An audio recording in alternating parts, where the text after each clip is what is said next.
अस्सलाम वालेकुम। आज का हमारा टॉपिक है एड्रीनल ग्लैंड। आज हम लोग डिस्कस करेंगे कि एड्रीनल ग्लैंड क्या होता है, किस टाइप के हार्मोन सिक्रिएट करता है और एंडोक्राइन सिस्टम के अंदर यानी कि केमिकल कोऑर्डिनेशन के अंदर अपना कैसे रोल प्ले कर रहा होता है। चलें फिर स्टार्ट करते हैं without wasting any type. Adrenal gland, adrenal gland देखें यहाँ पर ये जो वर्ड है रेनल, रेनल का वर्ड जब भी हम लोग सुनते हैं तो रेनल का वर्ड जो होता है वो हमें एक चीज़ को ही रिप्रेजेंट करता है। रेनल का वर्ड जहाँ पर भी आएगा उसका मतलब होता है किडनी। एड, एड का वर्ड बता रहा है कि एडजेसेंट, एक ऐसा ग्लैंड जो कि क्या होता है किडनी के साथ एडजेसेंट होता है, किडनी के साथ जुड़ा हुआ होता है।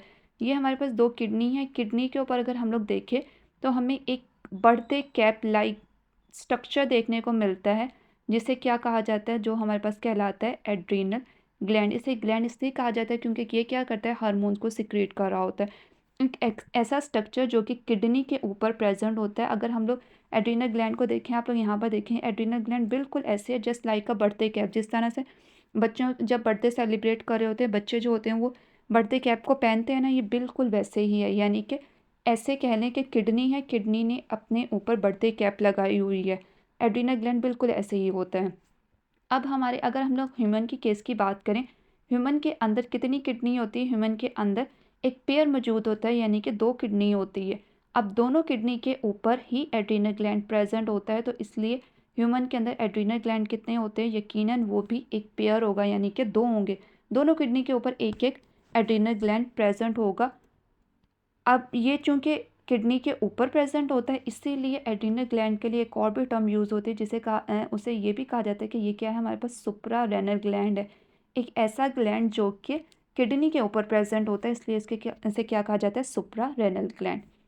अगर हम लोग एड्रीनल ग्लैंड के स्ट्रक्चर की बात करें कि किस तरह का स्ट्रक्चर होता है, तो एड्रीनल ग्लैंड जो होता है इसके दो रीजन होते हैं। एक होता है, इसके दो रीजन होते हैं, एक होता है आउटर रीजन और दूसरा होता है हमारे पास इनर रीजन। जो आउटर रीजन होता है वो कहलाता है हमारे पास एड्रीनल कॉर्टेक्स। बायो में आप जब भी कॉर्टेक्स की टर्म सुनते हैं तो हमेशा कॉर्टेक्स का जो वर्ड होता है वो रिप्रेजेंट कर रहा होता है बाहर वाले हिस्से को। ये है हमारे पास कॉर्टेक्स। एड्रीनल ग्लैंड के दो हिस्से होते हैं, एक होता है आउटर रीजन और दूसरा होता है इनर रीजन। जो आउटर रीजन होता है वो हमारे पास कहलाता है एड्रीनल कॉर्टेक्स, और एड्रीनल कॉर्टेक्स ने 75% जो होता है एड्रीनल ग्लैंड का वो कवर किया होता है। जबकि इनर रीजन की बात करें तो इनर रीजन जो होता है वो हमारे पास कहलाता है एड्रीनल मेडोला, और एड्रीनल मेडोला जो है वो 25% होता है। ये है हमारे पास एड्रीनल मेडोला। डायग्राम में भी आप देखो ये सारे का सारा जो रीजन है ये वाला, ये सारे का सारा हमारे पास क्या है? ये कॉर्टेक्स है। जबकि सिर्फ अंदर वाला छोटा सा रीजन जो है वो हमारे पास क्या है? Adrenal medulla. अब यहाँ पर हम लोग एड्रीनल कॉर्टेक्स और एड्रीनल मेडोला के दरमियान में थोड़ा सा डिफरेंस देखते हैं कि दोनों के दरमियान में क्या डिफरेंस है, इन्हें क्यों कहा जाता है कि ये अलग अलग रीजन है। सबसे पहले एड्रीनल कॉर्टेक्स की बात करते हैं। अगर इसके ओरिजिन की बात करें तो इसका ओरिजिन जो होता है वो मीजोडर्मल ओरिजिन होता है, यानी कि मीजोडर्म से होता है इसका ओरिजिन। किस टाइप के हार्मोन रिलीज़ करता है? तो ये हमारे पास लाइफ सेविंग हार्मोन रिलीज़ करता है। लाइफ सेविंग हार्मोन रिलीज़ करने का मतलब ये है कि एक ऐसे हार्मोन रिलीज़ कर रहा होता है जिसके ऊपर लाइफ डिपेंड कर रही होती है। अगर ये एड्रीनल कॉर्टेक्स में किसी टाइप का डैमेज हो जाए, किसी टाइप की डिस्टर्बेंस हो जाए, तो हमारी लाइफ को क्या हो जाएगा? लाइफ जो होगी प्रॉब्लम में आ जाएगी। तो इसीलिए कहा जाता है ये कौन सा है, ये क्या करता है? ये लाइफ सेविंग हार्मोन रिलीज़ करता है। और ये बहुत ज़्यादा एग्जाम्स में पूछा जाता है कौन सा ऐसा ग्लैंड है या फिर एड्रीनल ग्लैंड का ये ऐसा कौन सा हिस्सा है जो कि लाइफ सेविंग हार्मोन रिलीज़ करता है। तो याद रखना है आपने, एड्रीनल कॉर्टेक्स यानी कि जो बाहर वाला रीजन होता है वो लाइफ सेविंग हार्मोन रिलीज़ करता है। नेचर की बात करें कि किस टाइप की नेचर होती है, किस टाइप के ये एड्रिनल कॉर्टेक्स जो होता है वो हार्मोन रिलीज़ करते हैं, तो इनकी नेचर जो होती है वो लिपिड सॉल्युबल हार्मोन होते हैं। लिपिड सॉल्युबल हार्मोन होते हैं यानी कि स्टीरॉयड इनकी नेचर होती है, और ये कोलेस्ट्रॉल डेरिवेटिव होते हैं। जब भी कोलेस्ट्रॉल के अंदर कोलेस्ट्रॉल के इंजाइमेटिक मॉडिफिकेशन होती है तो उससे हमें जो हार्मोन मिलते हैं वो सारे के सारे क्या होते हैं? वो स्टीरॉयड हार्मोन्स होते हैं। और एड्रिनल कॉर्टेक्स से जितने भी हार्मोन रिलीज होते हैं उनकी एक ही नेचर होती है, और वो क्या होती है? वो होती है स्टीरॉयड। स्टीरॉयड नेचर होने की वजह से इनके लिए एक टर्म यूज़ होती है जिसे बोला जाता है, जितने भी एड्रिनल कॉर्टेक्स से हार्मोन रिलीज होते हैं उन्हें कहा जाता है कॉर्टिकॉइड। अब यहाँ पर ज़रा गौर करें कि ये जो वर्ड है कॉर्टिकॉइड, ये कहाँ से आया है। अगर आप लोग इस टर्म को थोड़ा सा फोकस करें तो देखें, कॉर्टिक, कॉर्टिक का वर्ड कहाँ से आया है। कॉर्टिक का वर्ड आया है हमारे पास कॉर्टेक्स से, ठीक है। और लास्ट वाला जो ऑइड्स है, ये वाला वर्ड आया है स्टीरॉयड के ऑइड से।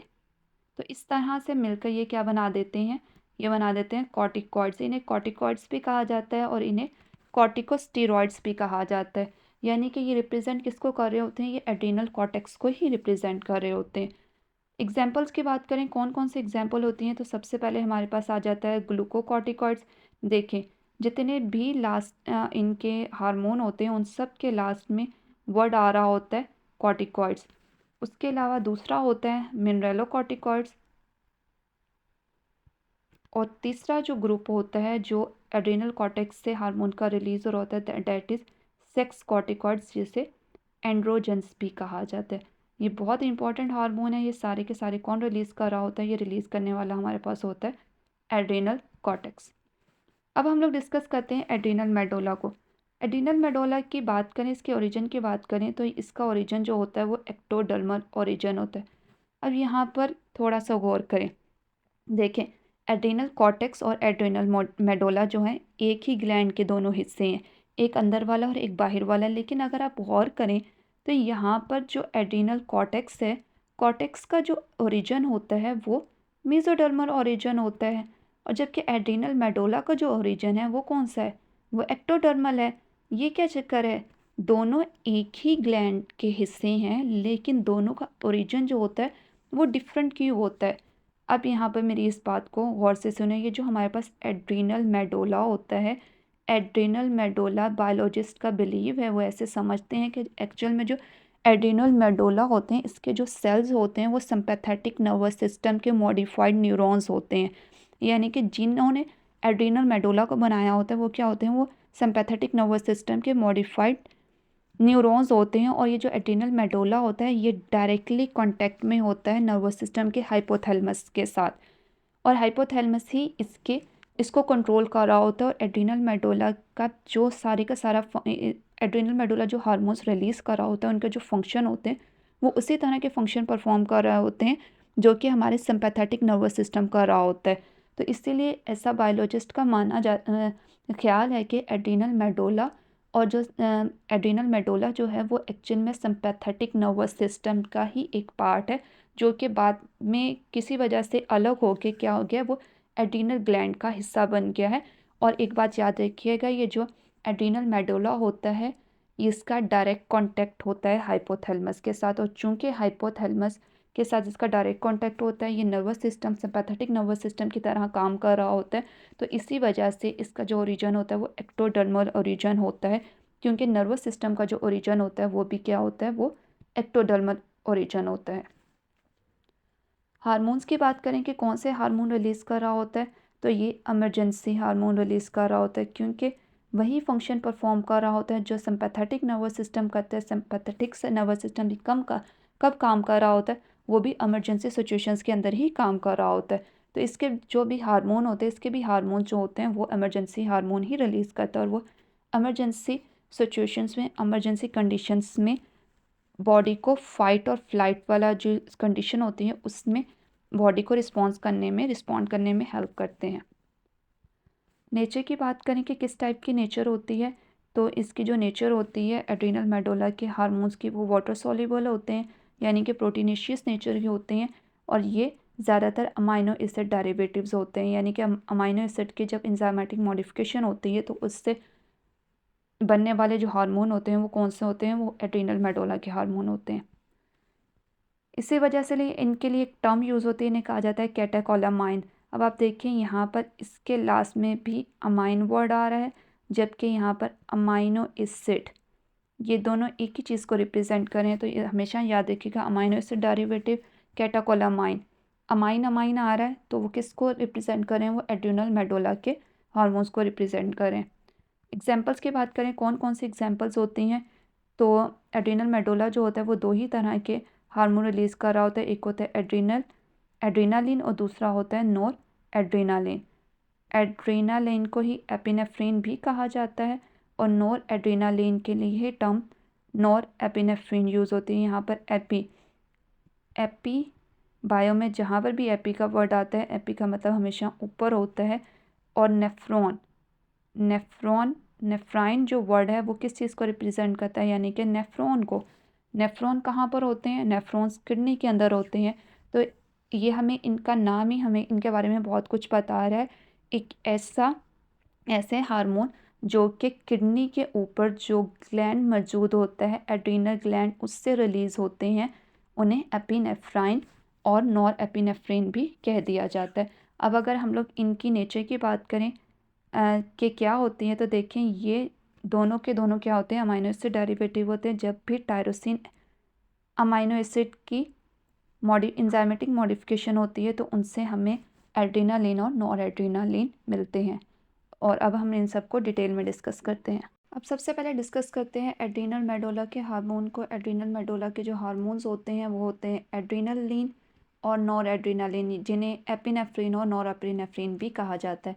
इनका जो होता है वो डायरेक्ट कॉन्टैक्ट होता है हाइपोथैलेमस के साथ, और ये सिंपैथेटिक नर्वस सिस्टम का ही एक पार्ट होते हैं, यानी कि ये सारे के सारे वही फंक्शन परफॉर्म करेंगे जो कि सिंपैथेटिक नर्वस सिस्टम कर रहा होता है।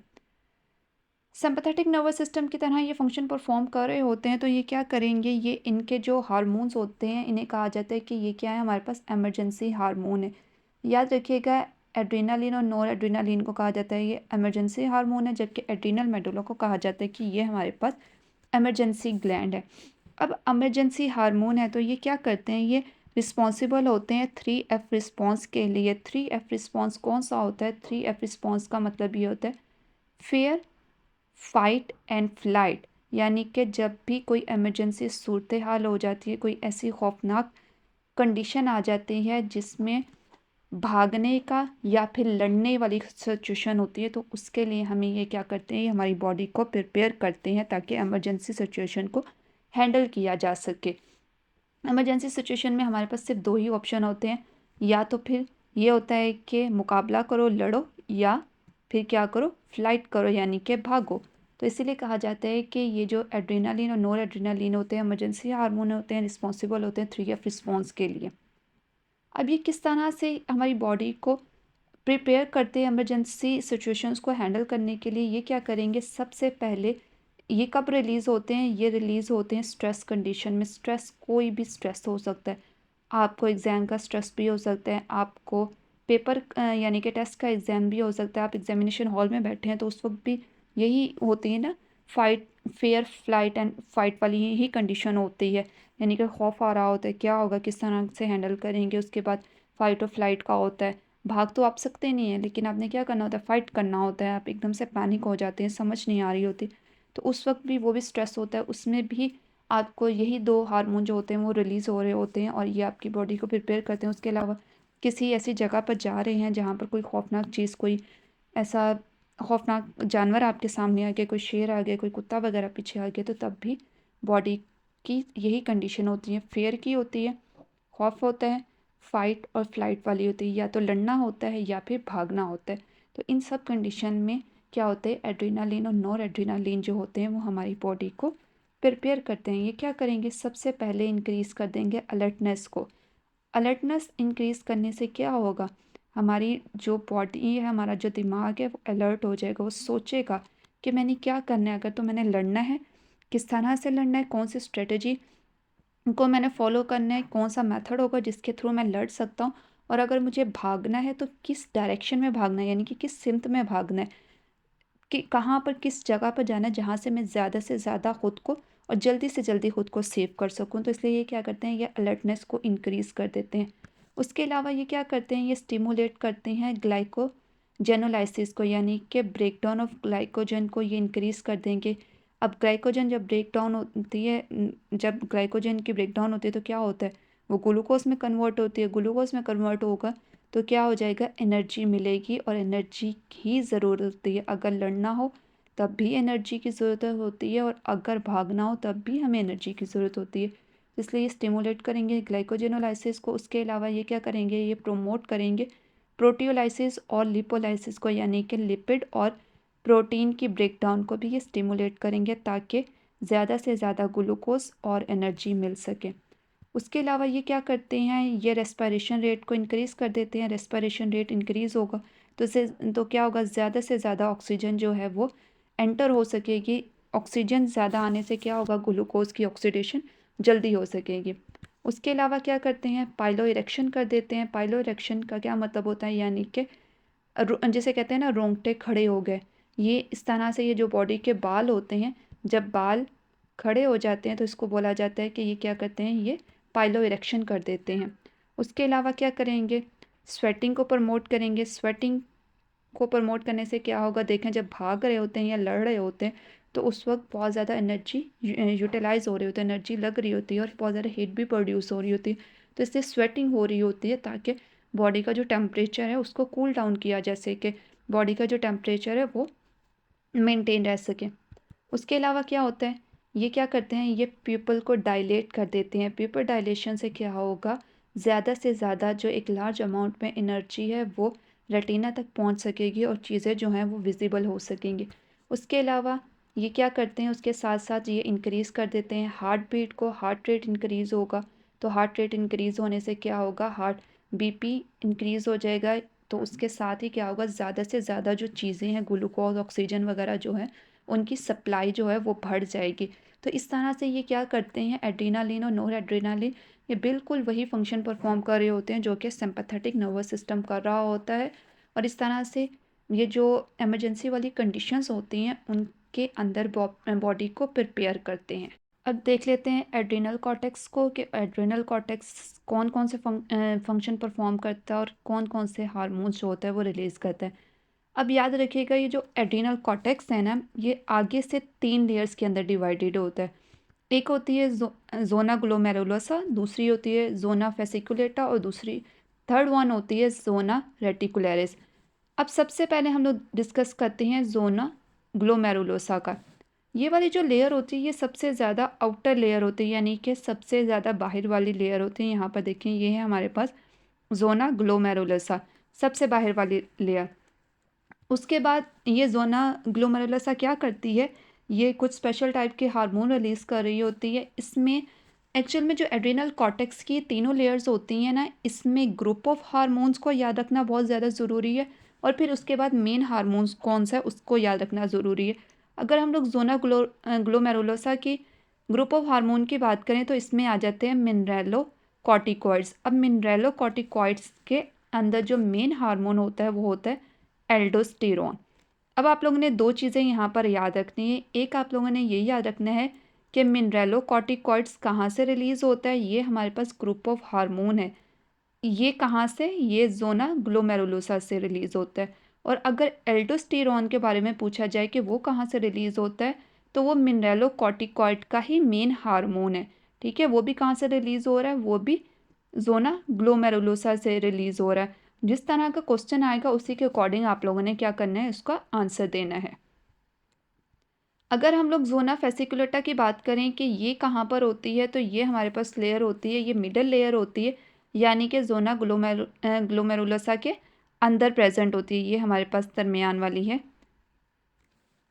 और यहाँ पर ये कौन से हार्मोन रिलीज़ करती है, इसमें भी हम लोग ग्रुप ऑफ हार्मोन देखेंगे। जोना फेसिकुलेटा का जो ग्रुप ऑफ हार्मोन होता है वो ग्लूकोकॉर्टिकॉइड्स होता है। यहाँ पर एक बात आपने नोट की होगी, सबके लास्ट में क्या चीज़ आ रही है, कॉर्टिकॉइड का वर्ड आ रहा है। और हमने यही डिस्कस किया था कि जहाँ पर भी कॉर्टिकॉइड का वर्ड आएगा तो हमें पता चल जाएगा वो कहाँ का हार्मोन है, वो एड्रेनल कॉर्टेक्स से रिलीज़ हो रहा है। अगर हम लोग मेन हार्मोन की बात करें तो यहाँ पर जो मेन हार्मोन होता है वो कॉर्टिसोल होता है। यानी कि ग्रुप ऑफ हार्मोन हमारे पास क्या है, ग्रुप ऑफ हार्मोन हमारे पास ग्लूकोकॉर्टिकॉइड्स है और उसमें भी जो मेन हार्मोन है वो हमारे पास क्या है, कॉर्टिसोल। और ये कहाँ से दोनों रिलीज़ हो रहे हैं, ये हो रहे हैं जोना फेसिकुलेटा से, यानी कि दरमियान वाली मिडल लेयर से, एड्रेनल कॉर्टेक्स के मिडल लेयर से। अगर हम लोग जोना रेटिकुलरिस की बात करें कि जोना रेटिकुलरिस जो होती है वो सबसे ज़्यादा इनर मोस्ट होती है, इनर मोस्ट लेयर है। और यही जो लेयर होती है ये मेडोला के पास होती है। देखें यहाँ पर ये जोना रेटिकुलरिस है जो कि बिल्कुल कहाँ पर, मेडोला के पास है। ये कौन से हार्मोन रिलीज़ कर रही होती है? इसमें भी अगर हम लोग ग्रुप ऑफ हार्मोन की बात करें तो वो होता है सेक्स कॉर्टिकॉइड्स, और इस सेक्स कॉर्टिकॉइड्स के अंदर जो मेन हार्मोन होता है दैट इज़ एंड्रोजन। अब इनको लेयर्स को याद करने का एक तरीका कि कौन कहाँ पर प्रेजेंट होती है, तो यहाँ पर देखिए बिल्कुल साफ आपने किस तरह से याद रखना है। आपने सिंपल सा वर्ड है GFR, GFR से आप क्या कर लेंगे, इसको सीक्वेंस को याद रखेंगे। जी जो है वो अगर हम लोग बाहर से अंदर की तरफ जाएं तो ये वाली जो चीज़ है, बाहर से अंदर की तरफ जाएं, ये ग्लोमेरुलोसा है। उसके बाद एफ आ जाएगा यानी कि ये वाली मिडल लेयर, ये फेसिकुलेटा, और बिल्कुल जो मेडोला के पास है दिस इज़ जोना रेटिकुलरिस, और ये हमारे पास क्या है, ये मेडोला है। तो GFRS से आप इसके सीक्वेंस को इजीली याद कर सकते हैं। और उसमें जो चीज़ें याद रखने वाली हैं वो ये है कि मेन ग्रुप ऑफ हार्मोन्स कौन से हैं, और ग्रुप ऑफ हार्मोन में भी आगे मेन हार्मोन कौन से। जोना ग्लोमेरुलोसा की बात करें तो उसमें मिनरेलोकॉर्टिकॉइड्स आ जाता है, और अगर हम लोग उसके मेन हार्मोन की बात करें तो उसमें एल्डोस्टेरॉन आता है। अगर फेसिकुलेटा की बात करें तो उसमें ग्लूकोकॉर्टिकॉइड आ जाएगा, और अगर मेन हार्मोन की बात करें तो कॉर्टिसोल आ जाएगा। और अगर रेटिकुलरिस की बात करें तो इसमें सेक्स कॉर्टिकॉइड, और मेन हार्मोन जो है वो हमारे पास एंड्रोजन है। एड्रिनल कॉर्टेक्स की सबसे बाहर वाली जो लेयर होती है that is zona glomerulosa. Zona glomerulosa जो होती है सबसे बाहर वाली लेयर होती है, और इसका जो ग्रुप ऑफ हार्मोन होता है जो जोना ग्लोमेरुलोसा से सिक्रिएट होते हैं वो होते हैं मिनरेलोकॉर्टिकॉइड्स। और मिनरेलोकॉर्टिकॉइड्स के अंदर भी जो मेजर हार्मोन होता है डेट इज़ एल्डोस्टेरोन। अब ये जो एल्डोस्टेरोन और मिनरेलोकॉर्टिकॉइड्स होते हैं, अगर हम लोग बात करें कि ये किसके अंडर कंट्रोल होते हैं, यानी कि इन्हें कंट्रोल करने वाला कौन होता है, तो इन्हें कंट्रोल करने वाला होता है रास सिस्टम। रास सिस्टम क्या होता है, एक्चुअल में एक सिस्टम होता है कि मैकेनिज्म होता है जो कि एक्सक्यूटिव सिस्टम के अंदर हम लोग इसको हमें देखने को मिलता है, और ये बहुत ज़्यादा वहाँ पर मेजर रोल प्ले कर रहा होता है। रास की फुल फॉर्म क्या होती है, रास की फुल फॉर्म होती है रेनन एंजियोटेंसिन एल्डोस्टेरोन हार्मोन। अब ये कौन सा सिस्टम होता है, इसके ऊपर मैं थोड़ी देर बाद आती हूँ। सबसे पहले हम लोग डिस्कस करते हैं एल्डोस्टेरोन के मेन फंक्शंस को। ये कौन कौन से फंक्शन परफॉर्म कर रहा होता है। इसका जो मेन फंक्शन होता है वो होता है बॉडी के अंदर ब्लड प्रेशर को रेगुलेट करना, यानी कि ब्लड प्रेशर और जो भी फ्लूइड कंसंट्रेशन होती है उसकी कंसंट्रेशन को बैलेंस करना, यानी कि रेगुलेट करना। ये किस तरह से करता है, ये क्या करता है, ये चेक कर रहा होता है कि बॉडी के अंदर जो वाटर और इलेक्ट्रोलाइट्स का बैलेंस है, उनकी जो कंसंट्रेशन है वो मेंटेन रहे, वो डिस्टर्ब ना हो। ये क्या करता है, ये रीअब्जॉर्प्शन करता है सोडियम और वाटर को फ्रॉम DCT। DCT क्या होता है, डिस्टिल कॉन्व्यूलेटेड ट्यूब्यूल।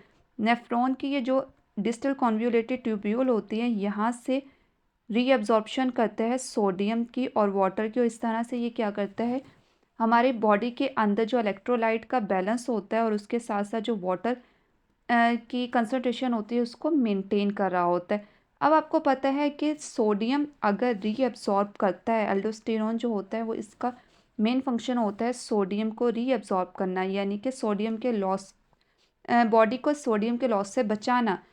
तो फिर ये क्या करेगा, दूसरी तरफ क्या करेगा, ये एलिमिनेट करेगा, ये प्रमोट करेगा कि ज़्यादा से ज़्यादा पोटेशियम की और उसके साथ साथ फॉस्फेट आयन की बॉडी से एलिमिनेशन हो सके।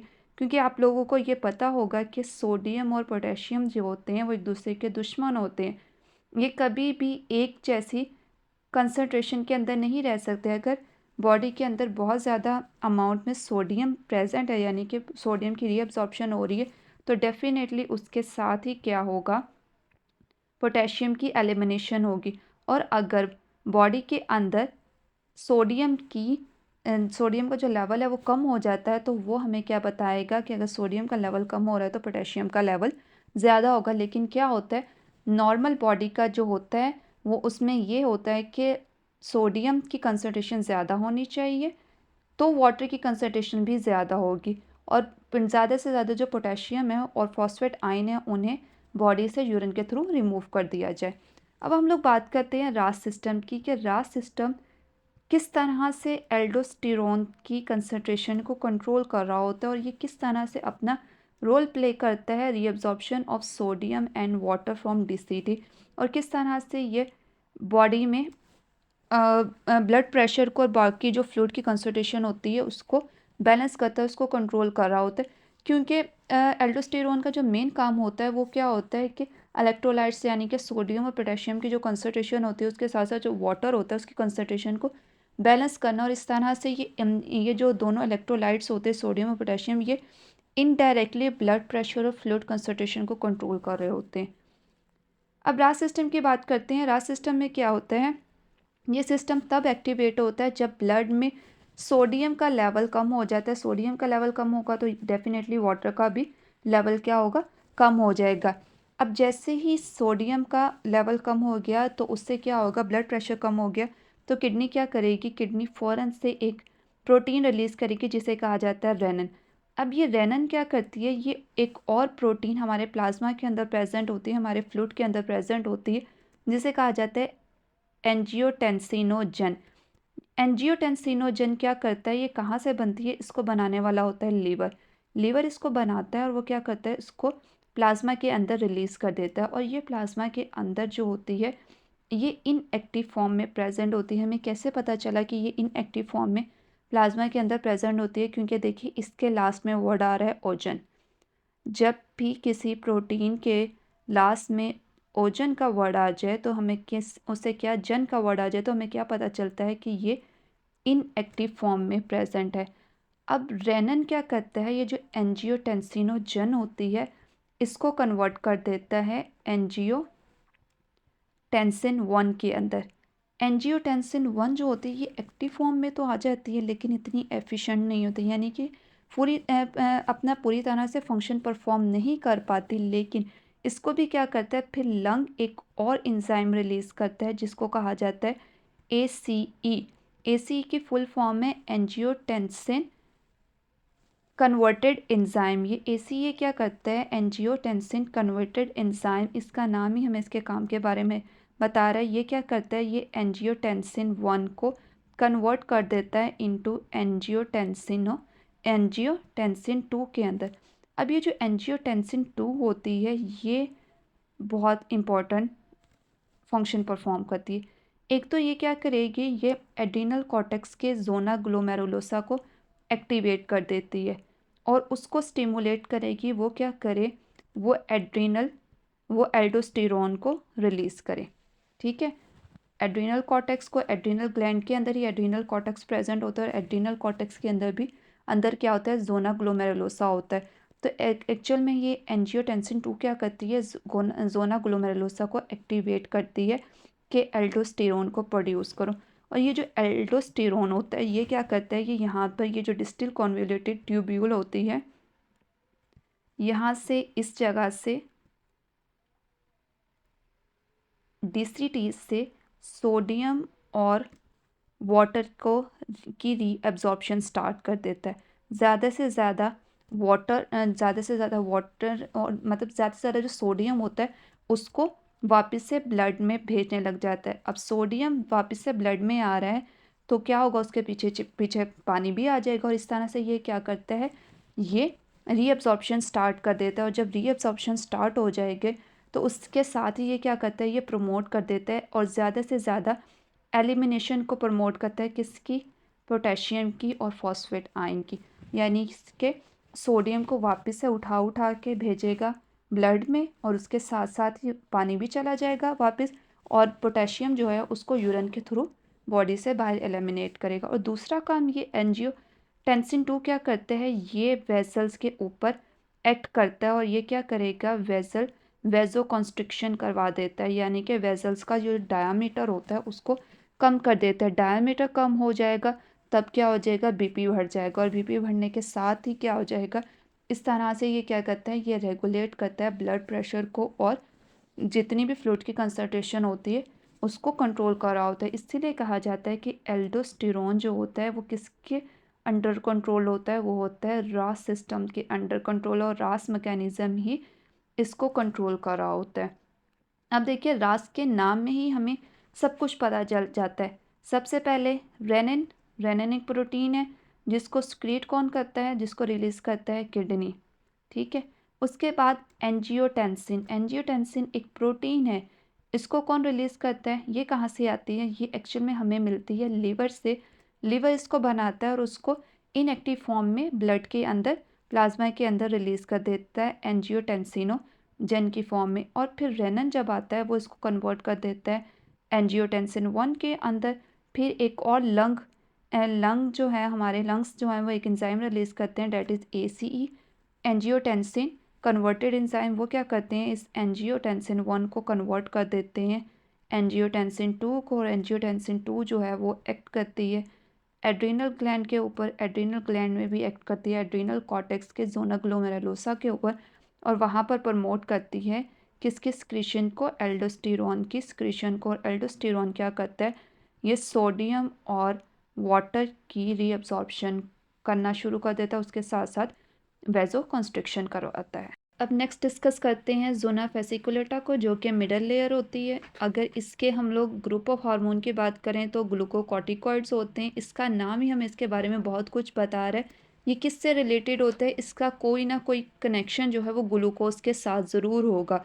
देखें क्या वर्ड है, वर्ड आ रहा है ग्लूकोकॉर्टिकॉइड्स। कॉर्टिकॉइड्स के बारे में तो हमें पता चल गया कि यानी कि ये कॉर्टेक्स है और स्टेरॉइड नेचर का होता है, लेकिन यहाँ पर वर्ड क्या यूज़ हो रहा है, यहाँ पर ग्लूको का वर्ड आया है, यानी कि ग्लूकोज से कुछ ना कुछ इसका लेना देना है। और क्या है, यही हम लोगों ने डिस्कस करना है। मेजर हार्मोन की बात करें तो मेजर हार्मोन जो होता है कॉर्टिसोल होता है, और कॉर्टिसोल को कहा जाता है कि ये लाइफ सेविंग हार्मोन है। अब ये लाइफ सेविंग हार्मोन क्यों है, इसको भी हम लोग पढ़ते हैं। और ये किसके अंडर कंट्रोल होता है, अगर हम लोग बात करें कि जोना फेसिकुलेटा का जो हार्मोन होते हैं वो किसके अंडर कंट्रोल होते हैं, तो वो होते हैं ACTH। अब ACTH क्या होता है, एड्रीनोकॉर्टिकोट्रॉपिक हार्मोन। अगर आप लोगों ने पिट्यूटरी ग्लैंड वाला लेक्चर अटेंड किया होगा तो वहाँ पर बहुत बार इसको डिस्कस किया है कि एड्रीनोकॉर्टिकोट्रॉपिक हार्मोन क्या है। ये है ACTH, जो कि रिलीज़ कहाँ से होता है, ये हमें इसका नाम ही बता रहा है। क्या वर्ड आ गया, ट्रॉपिक। अब जब भी किसी हार्मोन के लास्ट में ट्रॉपिक वर्ड आ जाए तो वो क्या बता रहा होता है कि वो कहाँ से रिलीज़ हो रहा है, वो रिलीज़ हो रहा है एंटीरियर पिट्यूटरी से। ठीक है। अब अगर हम लोग इसके फंक्शन की बात करें कि कौन कौन से फंक्शन परफॉर्म करता है कॉर्टिसोल, तो इसका ये बहुत ज़्यादा मेजर फंक्शन परफॉर्म कर रहा होता है। इसी वजह से तो कहा जाता है कि ये क्या है, ये लाइफ सेविंग हार्मोन है। अब कॉर्टिसोल के लिए एक और भी टर्म यूज़ होती है, इसको स्ट्रेस हार्मोन भी कहा जाता है। स्ट्रेस कंडीशन क्या होती है, स्ट्रेस कंडीशन जब भी ऐसी कंडीशन जिसमें आपकी हार्ट बीट तेज़ हो जाए और आप लोग थोड़ा सा अलर्ट फॉर्म में आ जाए, और उसके साथ साथ ही आपकी जो माइंड वो होती है, कैपेसिटी होती है, यानी कि जहाँ पर भी आपकी इंटेलिजेंस को ट्रिगर किया जाता है, यानी कि उसको जज किया जाता है, वहाँ पर वो सारी कंडीशन कौन सी होती है, वो स्ट्रेस हार्मोन, वो स्ट्रेस कंडीशन होती है। तो उन कंडीशन में कॉर्टिसोल जो होता है वो रिलीज़ हो रहा होता है, इसलिए इसको लाइफ सेविंग हार्मोन भी कहा जाता है, इसको स्ट्रेस हार्मोन भी कहा जाता है। ये क्या करता है, ये सबसे पहले तो ये क्या करता है, ये रिड्यूस कर देता है पेन को, उसके साथ साथ ये फीवर को भी रिड्यूस कर देता है और इन्फ्लामेशन को भी रिड्यूस कर देता है। इसीलिए जब भी कोई इन्फेक्शन वगैरह होता है या फिर कोई एथराइटिस वगैरह का केस आ जाता है जहाँ पर इन्फ्लामेशन हो जाती है, तो वहाँ पर जो कॉर्टिसोल है, कॉर्टिसोल को एज अ टैबलेट या फिर इंजेक्शन के तौर पर दे दिया जाता है, ताकि क्या हो जाए, पेन रिड्यूस हो, फीवर कम हो और इन्फ्लामेशन जो है वो कम हो जाए। तो इसीलिए भी इसको कहा जाता है कि ये क्या है, लाइफ सेविंग हार्मोन होती है, इसको हार्मोन कहा जाता है। उसके अलावा बहुत सारी ऐसी कंडीशन होती है जहाँ पर कॉर्टिसोल्स के डायरेक्टली इंजेक्शन दिए जाते हैं और वो उससे जो पेशेंट होती है, पेशेंट की जान बचाई जाती है। इसीलिए इसे कहा जाता है कि ये क्या है, ये लाइफ सेविंग हार्मोन है। और बहुत से लोग जो हैं उसको कॉर्टिसोल को जादू की पुड़िया भी कहते हैं, क्योंकि फ़ौरन से इसके खाने से जो पेन वगैरह होती है वो रिड्यूस हो जाती है। इन्फ्लामेशन यानी कि जो सूजन हो जाती है अर्थराइटिस के केस में, घुटने वगैरह सूज जाते हैं, तो इससे फ़ौरन से सूजन वगैरह भी कम हो जाती है कॉर्टिसोल से। उसके अलावा ये क्या करता है, ये सप्रेस कर देते हैं इम्यूनिटी को, यानी कि WBC की वाइट ब्लड सेल्स की एक्टिविटी को। इसीलिए ये एज अ इम्यूनो सप्रेसेंट भी यूज़ हो रहा होता है, क्योंकि इम्यूनिटी को ये कम कर देता है, इम्यूनिटी को कम कर देता है। तो इसलिए ये बहुत ज़्यादा जितने भी ऑटो इम्यून डिसऑर्डर होते हैं की ट्रीटमेंट में कॉर्टिसोल एक मेजर रोल प्ले कर रहा होता है। उसके अलावा जब भी ऑर्गन ट्रांसप्लांटेशन होती है तो उसमें भी कॉर्टिसोल को रिलीज़ किया जाता है, क्योंकि कॉर्टिसोल जो होता है वो वही कर देता है, वो क्या कर देता है, वो सप्रेस कर देगा इम्यूनिटी को। अब जब भी ऑर्गन ट्रांसप्लांट किया जाता है, जैसे किडनी का ट्रांसप्लांट हुआ है, किडनी किसी पेशेंट को लगा दी गई है, उसका ऑर्गन ट्रांसप्लांट हुआ है, तो उसमें क्या होता है, हमारी बॉडी का जो डिफेंस सिस्टम होता है, जो WBCs होते हैं, उन्हें नहीं पता कि ये जो किडनी है हमने बेशक बाहर से आई है लेकिन फ़ायदे के लिए लगाई गई है, क्योंकि उस पेशेंट की अपनी जो किडनी थी वो डैमेज हो गई थी, वो काम नहीं कर रही थी। लेकिन हमारी बॉडी का जो डिफेंस सिस्टम होता है, WBCs होते हैं, उसके लिए जो किडनी होती है वो एक फॉरेन मटेरियल ही होता है, वो उसके लिए फॉरेन पार्टिकल होता है। तो वो क्या करते हैं, WBC उसके ऊपर अटैक करना शुरू कर देते हैं। तो WBC उसको, वो जो नया ऑर्गन आया है, जो हेल्दी ऑर्गन था, हेल्दी किडनी लगाई गई थी, उसके ऊपर अटैक करना शुरू कर देते हैं, उसको डिस्ट्रॉय कर देते हैं। इसी वजह से क्या होता है, कॉर्टिसोल के इंजेक्शन दिए जाते हैं, क्योंकि ये एक इम्यूनो सप्रेसेंट है, ये WBC की एक्टिविटी को कम कर देते हैं। तो ऑर्गन ट्रांसप्लांटेशन के अंदर कॉर्टिसोल का एक बहुत ज़्यादा इम्पोर्टेंट रोल होता है। इसके अलावा कॉर्टिसोल क्या करता है, ये प्रमोट करता है अरिथ्रोपोइसिस को। अरिथ्रोपोइसिस हमें क्या बता रहा है, अरिथ्रोपोइसिस एक प्रोसेस होता है। अरिथ्रो का वर्ड यूज़ होता है आरबीसीज के लिए, और पोइसिस में प्रोडक्शन के लिए, यानी कि अरिथ्रोपोइसिस में आरबीसीज के प्रोडक्शन को ये क्या करता है, प्रमोट करता है। आरबीसीज के नंबर को इंक्रीज़ करने में कॉर्टिसोल का एक मेजर रोल होता है।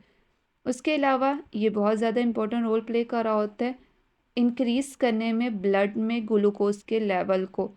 अब इसका काम भी क्या है, ब्लड में ग्लूकोज के लेवल को इंक्रीज़ करना। तो हम लोग कह सकते हैं कि ये जो कॉर्टिसोल होता है, ये इंसुलिन का एंटागोनिस्टिक होता है, यानी कि कॉर्टिसोल और ग्लूकागोन दोनों मिलकर एक ही काम कर रहे होते हैं। क्योंकि ग्लूकागोन का काम भी यही होता है ब्लड में ग्लूकोज के लेवल को इंक्रीज़ करना, कॉर्टिसोल का भी काम यही होता है कि ब्लड में ग्लूकोज के लेवल को कम करना।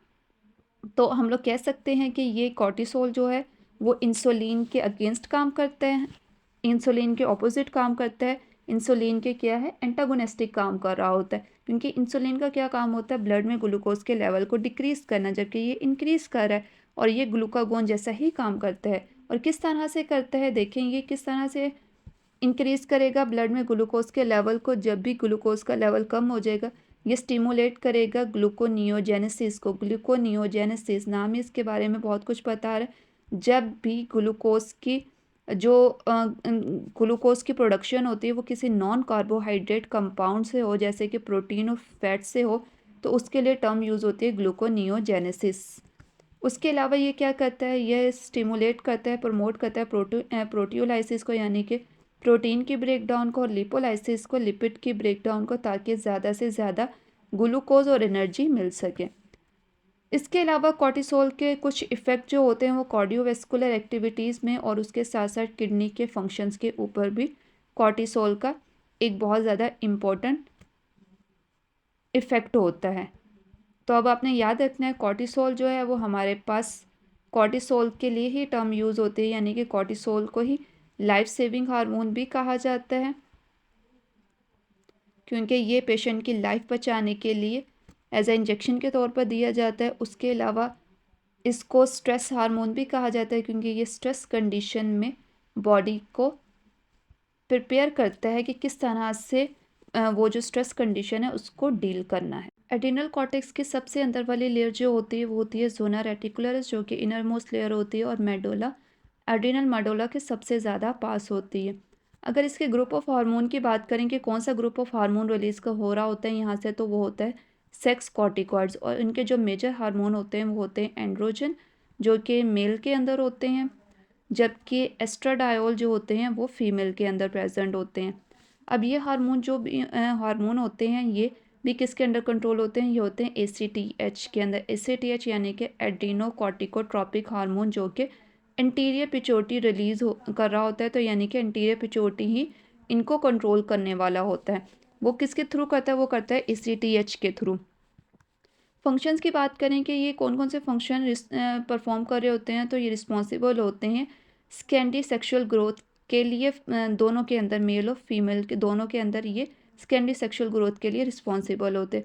उसके अलावा ये क्या करते हैं, ये रिस्पॉन्सिबल होते हैं at the time of puberty axial, pubic और फेशियल ग्रोथ के लिए, फेशियल हेयर ग्रोथ के लिए।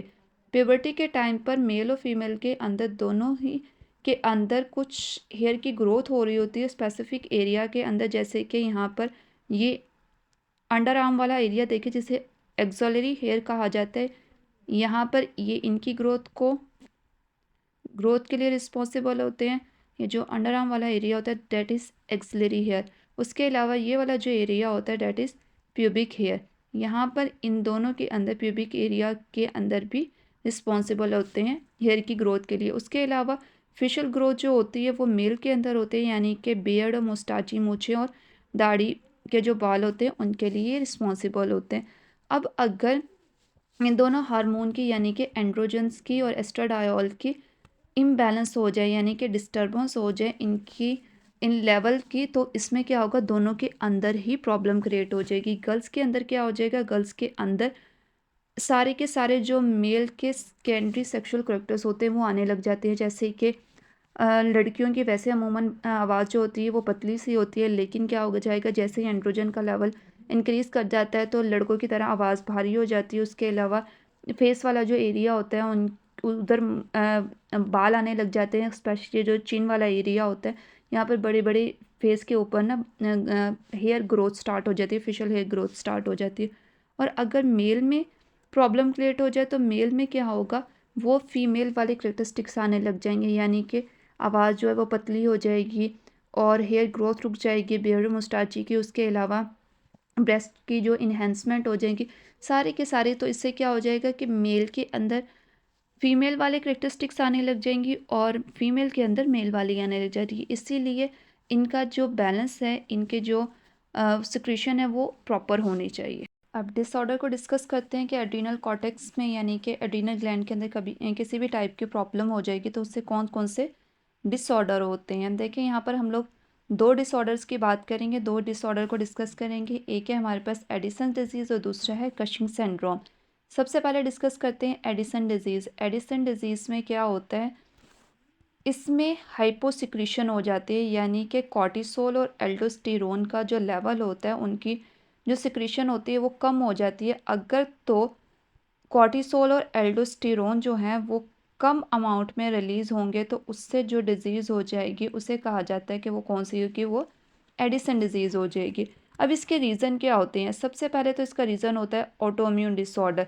ऑटोइम्यून डिसऑर्डर इसका एडिसन डिजीज़ का एक बहुत बड़ा मेजर रोल होता है। ऑटोइम्यून डिसऑर्डर में क्या होता है कि अपना ही जो इम्यून सिस्टम होता है वो अपने ही एड्रेनल कॉर्टेक्स के ऊपर अटैक करने लग जाता है और वहाँ पर से क्या करता है, डिस्ट्रक्शन स्टार्ट कर देता है, यानी कि एड्रेनल कॉर्टेक्स को ही तबाह करने लग जाता है। तो जिस वजह से क्या होगी, अगर एड्रेनल कॉर्टेक्स नहीं बनेगा तो हाइपोसिक्रीशन हो जाएगी, यानी कि एड्रेनल कॉर्टेक्स नहीं होगा तो उससे जो हार्मोन रिलीज़ हो रहे होते हैं कॉर्टिसोल और एल्डोस्टेरोन वो रिलीज़ नहीं होंगे, यानी कि उनकी कमी हो जाएगी, हाइपोसिक्रीशन हो जाएगी और उससे एडिसन डिजीज़ हो जाएगी। दूसरा रीज़न क्या हो सकता है कि हम लोगों ने बात की थी कि इसको जो कंट्रोल करने वाला होता है ये किसके अंडर कंट्रोल होता है, कॉर्टिसोल और एल्डोस्टेरोन। ये दोनों के दोनों अंडर कंट्रोल होते हैं ACTH के, यानी कि एड्रीनोकॉर्टिकोट्रोपिक रिलीज एड्रीनोकॉर्टिकोट्रोपिक हार्मोन के, जो कि एंटीरियर पिट्यूटरी से रिलीज़ हो रहे होते हैं। अब ACTH अगर आएगा, ACTH पे इंटीरियर पिट्यूटरी जो है वो ACTH के थ्रू मैसेज भेजेगी, तभी जो एड्रीनल कॉर्टेक्स है वो अपने हार्मोन यानी कि कॉर्टिसोल और एल्डोस्टेरोन को रिलीज़ करेंगे। अगर इंटीरियर पिट्यूटरी की तरफ से कमांड नहीं आएगी तब तक ये एड्रीनल कॉर्टेक्स जो है वो अपने हार्मोन को रिलीज़ नहीं करेगी। तो ACTH बहुत बड़ी वजह है। अगर तो वीक बाइंडिंग हो रही है रिसेप्टर के साथ या फिर ब्लॉक बाइंडिंग है, यानी कि मुकम्मल तौर पर बाइंडिंग हो ही नहीं रही है ACTH की उसके रिसेप्टर के साथ, तब तक एड्रीनल कॉर्टेक्स जो है वो अपने हार्मोन को रिलीज़ नहीं करेगा और ये एक बहुत बड़ा मेजर रोल होता है। अगर आपको समझ नहीं आ रही कि मैं क्या बातें कर रही हूँ कि कमांड नहीं मिलेगी, ACTH नहीं आएगा, तो ये सारे के सारा हम लोग जब अपने इंटीरियर पिट्यूटरी को हमने डिस्कस किया था तो वहाँ पर हम लोग डिस्कस कर चुके हैं कि जितने भी ग्लैंड हैं उनके अंदर एड्रीनल ग्लैंड भी आता है। एंडोक्राइन सिस्टम के जितने भी एंडोक्राइन ग्लैंड है वो सारे के सारे एंटीरियर पिट्यूटरी के अंडर कंट्रोल होते। अगर वो आपने लेक्चर नहीं देखा, उसका लिंक जो है वो आपको आई बटन के अंदर मिल जाएगा, वो वहाँ पर जाके देखें, तब आपके लिए चीज़ें समझना आसान हो जाएंगी। अगर हम लोग सिम्टम्स की बात करें कि कौन कौन से सिम्टम्स होते हैं जो एडिसन डिजीज़ के अंदर हमें देखने को मिलते हैं, सबसे पहले हमें देखने को मिलता है लिथार्जी, फैटीज यानी कि थकावट वगैरह हो जाती है। उसके अलावा क्या हो जाएगा, हाइपोग्लाइसीमिया की कंडीशन हो जाएगी, यानी कि ब्लड में ग्लूकोज का लेवल कम हो जाएगा, क्योंकि कॉर्टिसोल का काम क्या होता है, कॉर्टिसोल जो होता है वो ग्लूकागोन के साथ मिलकर काम कर रहा होता है, यानी कि इंसुलिन के ऑपोजिट काम कर रहा होता है। उसने ब्लड में ग्लूकोज के लेवल को कम करना होता है, लेकिन कॉर्टिसोल ही कम हो गया तो ब्लड में ग्लूकोज का लेवल भी क्या हो जाएगा, कम हो जाएगा, हाइपोग्लाइसीमिया की कंडीशन हो जाती है। उसके साथ साथ क्या हो जाएगा, स्फेयर वॉमिटिंग हो जाएगी, डायरिया की कंडीशन हो जाएगी, डायरिया हो जाएगा।